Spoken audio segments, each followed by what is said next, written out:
Welcome to my YouTube channel learning with dignity. My name is Garima. आज हम करेंगे class 7 Hindi NCERT वसंत का part 3 Himalaya की बेटियां। और इस पाठ के लेखक हैं नागार्जुन जी। नागार्जुन जी ने इस पाठ में नदियों के बारे में बात की है और ये पाठ एक प्रसिद्ध निबंध है। अभी तक मैंने उन्हें दूर से ही देखा था। बड़ी गंभीर, शांत, अपने आप में खोई हुई लगती थीं। संभ्रांत महिलाओं की भांति वे प्रतीत होती थीं। संभ्रांत मीन्स होता है सभ्य, संपन्न। उनके प्रति मेरे दिल में आदर और श्रद्धा के भाव थे। माँ और दादी, मौसी और मामी की गोद की तरह उनकी धारा में मैं डुबकियां लगाया करता था। तो यहाँ जो लेखक हैं वो ये बता रहे हैं कि अभी तक उन नदियों को उन्होंने दूर से ही देखा था और दूर से वो इतनी गंभीर, शांत और अपने आप में खोई हुई लगती थीं, एक सभ्य महिला की तरह। उनके प्रति लेखक के मन में आदर और श्रद्धा के भाव हैं और वो उन्हें माँ और दादी, मौसी और मामी की गोद की तुलना कर रहे हैं कि किस प्रकार से उनकी धारा में जब वो डुबकियां लगाया करते थे तो मुझे ऐसा प्रतीत होता था जैसे वो माँ, दादी या मौसी या मामी की गोद है। परंतु इस बार जब मैं हिमालय के कंधे पर चढ़ा तो वे कुछ और ही रूप में सामने थीं। इस बार जब वो हिमालय के कंधे पर चढ़े हैं तो उन्होंने उनको पास से देखा है और वो बताते हैं, मैं हैरान था कि ये दुबली पतली गंगा, यही यमुना, यही सतलज समतल मैदानों से उतरकर विशाल कैसे हो जाती हैं। अब जब उन्होंने पास से देखा तो उन्होंने देखा कि जो पतली पतली धाराएं होती हैं गंगा यमुना की, वो नीचे उतरती हैं और फिर मैदान में यानी समतल मैदानों में पहुंचकर वो विशाल हो जाती हैं। उनका उछलना और कूदना, खिलखिलाकर लगातार हंसते जाना, इनकी यही भावभंगी। भावभंगी का मतलब होता है स्थिति। तो उनकी जो भाव की स्थिति है, उनका ये उल्लास कहाँ गायब हो जाता है? मैदान में जाकर। यानी जब वो हिमालय से निकलती हैं तो बहुत खुश होती हैं, हर्ष से भरी हुई होती हैं, खुशी से भरी हुई होती हैं, खिलखिलाकर हंसती हैं। लेकिन जैसे ही वो समतल मैदानों में जाती हैं तो उनका ये उल्लास जो है वो भंग हो जाता है, उनकी हंसी गायब हो जाती है। किसी लड़की को जब मैं देखता हूँ, किसी कली पर जब मेरा ध्यान अटक जाता है, तब भी इतना कौतूहल और विस्मय नहीं होता जितना इन बेटियों की बाल लीला को देखकर होता है। यहाँ पर लेखक कह रहे हैं कि जब मैं किसी लड़की की तरफ देखता हूँ या फिर किसी फूल की कली को देखता हूँ, तब भी मेरा इतना ध्यान नहीं लगता जब मैं इन नदियों को देखता हूँ। क्योंकि ये जो हिमालय की बेटियाँ हैं, यानी ये जो नदियाँ हैं, उनकी जो बाल लीला है, बचपन की अटखेलियाँ, इसको देखकर तो मैं आश्चर्यचकित हो जाता हूँ। विस्मय मतलब होता है आश्चर्यचकित और कौतूहल मतलब जिज्ञासा। तो उनकी जो जिज्ञासा है वो देखते ही बनती है। कहाँ ये भागी जा रही हैं? वह कौन लक्ष्य है जिससे इन्हें बेचैन कर रखा है? अपने महान पिता का विराट प्रेम पाकर भी इनका हृदय अतृप्त ही है, तो वह कौन होगा जो इनकी प्यास मिटा सकेगा? ये कहाँ भागी जा रही हैं? यानी नदियाँ जो हैं हिमालय की गोद से निकलकर किस तरफ जा रही हैं और इनका लक्ष्य कौन है? इनका लक्ष्य है सागर, समुद्र। और अपने पिता का विराट प्रेम का मतलब है हिमालय इनसे बहुत प्रेम करता है, क्योंकि इन्हीं से पिघलकर नदियाँ बनती हैं। और अतृप्त का मतलब होता है प्यासा। तो इनका हृदय क्यों प्यासा है? ये किस तरफ जाना चाहती हैं? बर्फ जली नंगी पहाड़ियाँ, छोटे छोटे पौधों से भरी घाटियाँ, बंधुर अधिकताएं, सरसब्ज उपत्यकाएं, ऐसे हैं इनके लीला निकेतन। तो यहाँ पर मैं एक एक वर्ड का मीनिंग बता देती हूँ। घाटियाँ तो आपको पता है, जो छोटी छोटी घाटियाँ होती हैं जहाँ से नदियाँ निकलती हैं। बंधुर मतलब होता है मुकुट, जो सर पे लगाया जाता है। अधिकताएं मतलब होता है पर्वत के ऊपर की समतल भूमि, यानी जो पर्वतों पर समतल भूमि होती है, सपाट, उसको हम कहते हैं अधिकताएं। सरसब्ज होती हैं हरी भरी। उपत्यकाएं होती हैं घाटियां या फिर पर्वत के पास की जो भूमि होती है उसे उपत्यकाएं कहते हैं। तो यहाँ पर उनका कहना है कि ऊपर से निकलती हुई जब वो नीचे की तरफ जाती हैं तो ये तो इनका घर है। लीला निकेतन यानी लीला करने वाले घर। निकेतन का मतलब होता है आवास, जहाँ वो रहती हैं। खेलते खेलते जब ये ज़रा दूर निकल जाती हैं तो देवदार, चीड़, सरो, चिनार, सफ़ेदा, केल के जंगलों में पहुंचकर शायद इन्हें बीती बातें याद करने का मौका मिल जाता होगा। तो ये जब अपने घर से निकलती हैं, यानी हिमालय की गोद से निकलती हैं, और फिर जब ये खुले मैदान की तरफ समुद्र की तरफ बढ़ती हैं तो इनको कई प्रकार के पेड़ और जंगल मिलते हैं। कौन जाने बुढ़ा हिमालय अपनी इन नटखट बेटियों के लिए कितना सिर धुनता होगा।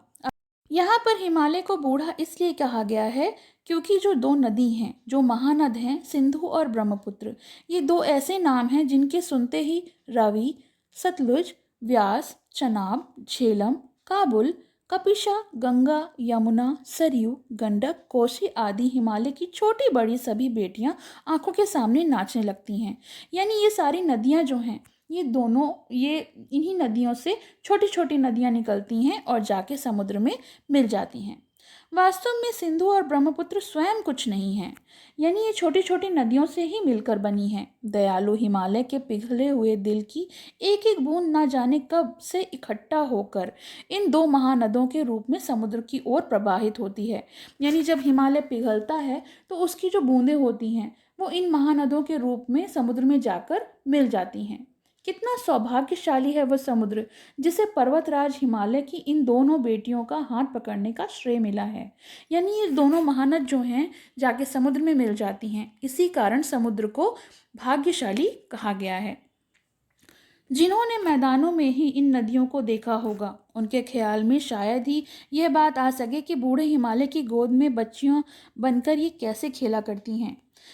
तो यहाँ पे लेखक बता रहे हैं कि समुद्र जो है वो तो इनको अपने अंदर जब ले लेता है, जब इनका हाथ थाम लेता है, तब उनको नहीं पता होता कि ये छोटी छोटी बेटियां जो हैं, जो हिमालय की गोद में खेली हैं और किस तरह से बाप ने उनको लाड़ प्यार से पाला है और फिर वो आकर उनसे मिल गई हैं। माँ बाप की गोद में नंग धड़ंग होकर खेलने वाली इन बालिकाओं का रूप पहाड़ी आदमियों के लिए आकर्षण भले ना हो, लेकिन मुझे तो ऐसा लुभावना प्रतीत हुआ वह रूप की हिमालय को ससुर और समुद्र को उसका दामाद कहने में कुछ भी झिझक नहीं होती।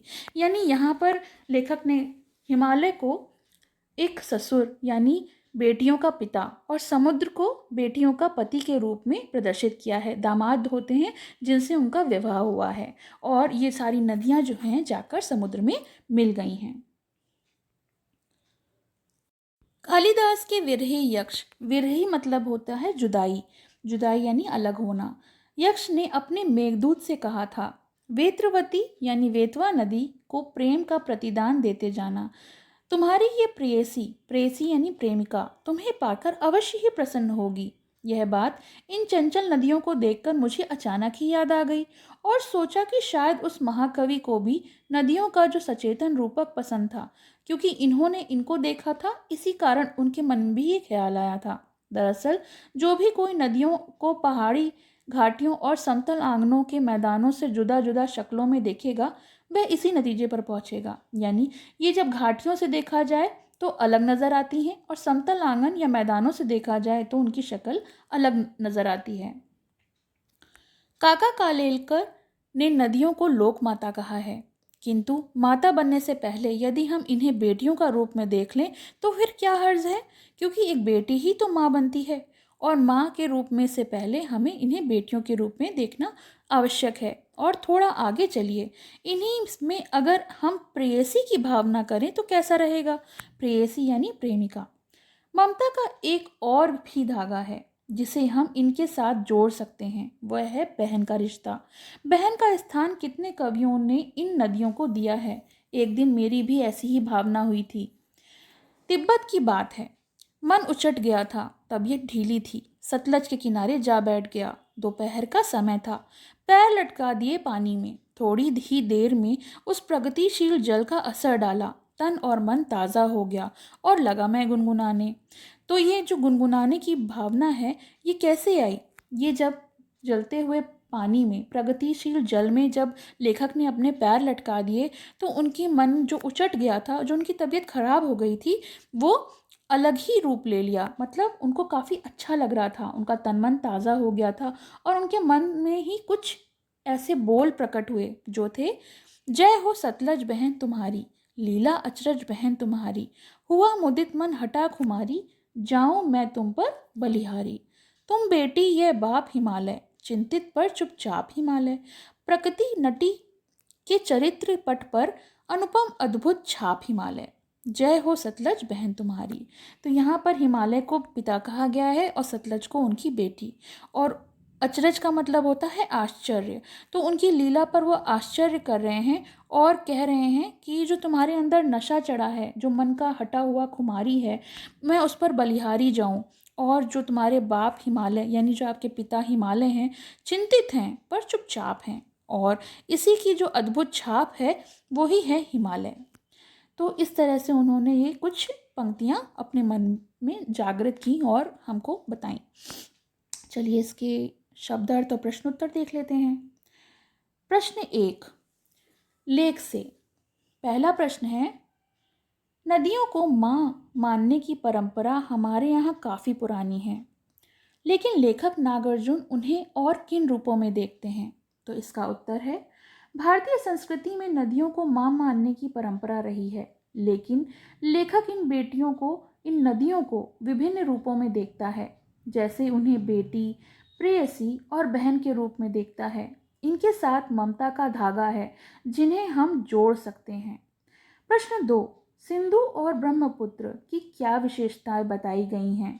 तो उत्तर है, सिंधु और ब्रह्मपुत्र से अनेक नदियां जैसे रावी, सतलज, व्यास, चेनाब, झेलम, कुंभा, कपिशा, गंगा, यमुना, सरयू, गंडक, कोशी आदि निकलती हैं। हिमालय की हिम नदों से पिघलकर एक एक बूंद से ये नदियां बनकर समुद्र की ओर प्रवाहित होती हैं। लेखक के अनुसार हिमालय बहुत ही सौभाग्यशाली है जिन्हें इन बेटियों का हाथ पकड़ने का सौभाग्य मिला है। और जो ये श्रेय है ये किसे जाता है? हिमालय को। प्रश्न 3 काका कालेलकर ने नदियों को लोकमाता क्यों कहा है? उत्तर है, काका कालेलकर ने नदियों को लोकमाता इसलिए कहा है क्योंकि नदियों ने शताब्दियों से मनुष्य जीवन को जीवन दान दिया है। नदियों के किनारे विभिन्न शहर बसे और आवागमन के साधन विकसित हुए। नदियों पर ही बांध बनाकर नहरें निकाली गईं, जिससे खेतों की सिंचाई व बिजली उत्पादन हुआ। साथ ही इन्हीं नदियों में विभिन्न जलीय जीवों का संसार विकसित होता रहता है। इसीलिए काका कालेलकर ने इन नदियों को लोकमाता कहा है। प्रश्न 4 हिमालय की यात्रा में लेखक ने किन किन की प्रशंसा की है? तो उत्तर है, हिमालय की यात्रा में लेखक ने पर्वतराज हिमालय की, इससे हिम नदों, विभिन्न नदियों सिंधु और ब्रह्मपुत्र, हरी भरी घाटियाँ, बादलों, समुद्र आदि की प्रशंसा की है। तो ये तो हो गया इसके प्रश्नोत्तर। अब चलिए इसके शब्दार्थ देख लेते हैं। शब्दार्थ पहला, संभ्रांत, शिष्ट, सम्मानित और सभ्य। दूसरा है भावभंगी यानी हाव भाव। तीसरा है उल्लास, उल्लास माने होता है जोश। चौथा है कौतूहल, कौतूहल यानी जिज्ञासा यानी जानने की इच्छा। विस्मय होता है आश्चर्य यानी अचरज होना। विराट होता है अत्यंत विशाल, बहुत बड़ा। अतृप्त होता है प्यासी। बंधुर होता है मुकुट। अधिकताएं होता है पर्वत के ऊपर की समतल भूमि, जो पर्वतों के ऊपर समतल भूमि होती है उसे अधिकताएं बोलते हैं। सरसब्ज होती हैं हरी भरी। उपत्यकाएं होती हैं घाटियां या फिर पर्वत के पास की भूमि। निकेतन होता है घर जहां पर लोग रहते हैं। नटखट माने शरारती। मौन माने चुप या शांत। विरही कहते हैं जुदाई को। प्रेयसी होता है प्रेमिका। अचरज होती है हैरानी या आश्चर्य। खुमारी यानी नशा। पट होता है पर्दा। अनुपम जिसकी उपमा ना की जा सके। हर्ज यानी नुकसान। जुदा जुदा, अलग अलग।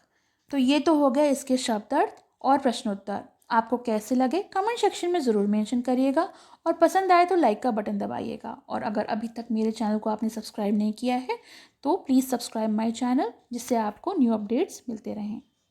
पसंद आया हो तो लाइक करें, शेयर करें और चैनल को सब्सक्राइब करें।